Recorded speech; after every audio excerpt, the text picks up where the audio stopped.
Hi guys, my name is Rachel and today we are ranking the 7 books of the Chronicles of Narnia series. So one thing I've noticed since joining BookTube is that one way for booktubers to get experience and influence on their channels is to do a series of videos about one particular type of book or series. I decided to do a video series on the Chronicles of Narnia, and we're going to do a lot of different things with this series so I can get comfortable doing different types of videos, deep dives and background and history and rankings.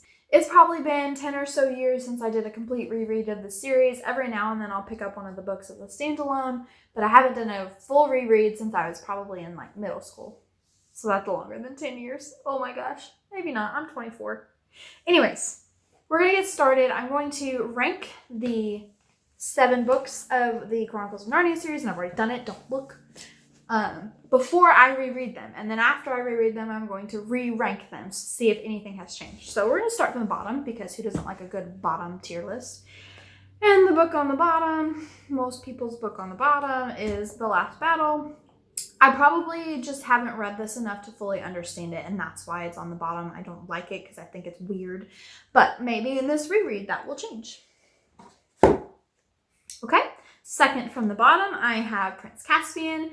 I enjoy the story of Prince Caspian, but what I'm now getting confused is the movie and the book, because the movie was a lot more exciting than the book, I feel like.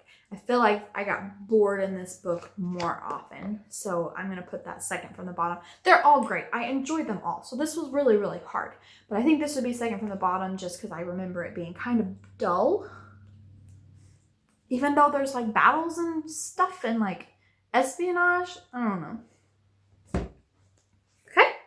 Book third from the bottom is The Horse and His Boy. I also really love this story. I love getting the outside perspective of not in Narnia, not Narnians, not people from outside of our world coming into Narnia. They're just other people in the world, just not Narnians. And that's awesome. And it's a great story, and I love the characters. But it's lower down than some of the others.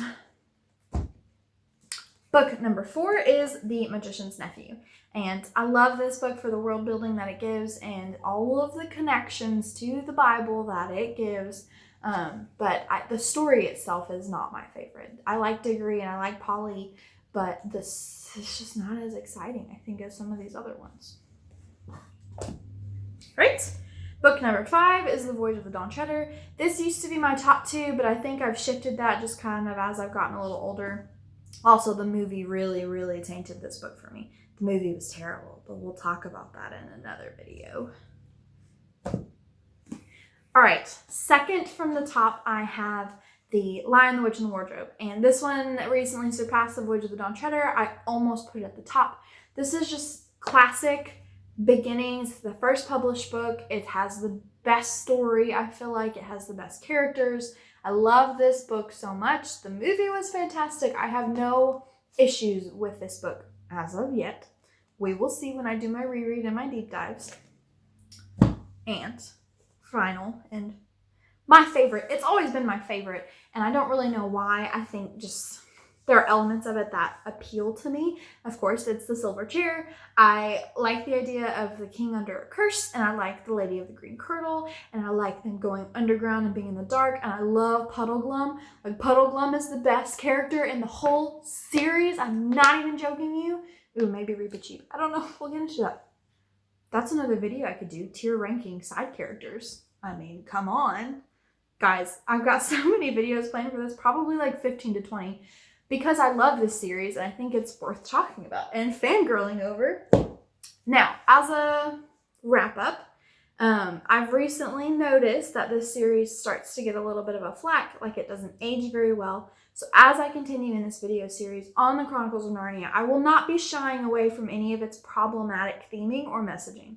So don't worry that I'm just going to fangirl over it the whole time and not actually talk about the issues here. I guess that's all I've got for this video. I got my ranking of the books. Shoot. We're just going to leave that. My ranking of the books from 7, 4, 3, 1, 5, 2, 6. This is in chronological order. It has their numbered. But we will see if any of this changes as I do my reread. Thank you guys so much for watching, and I'll see you in the next video.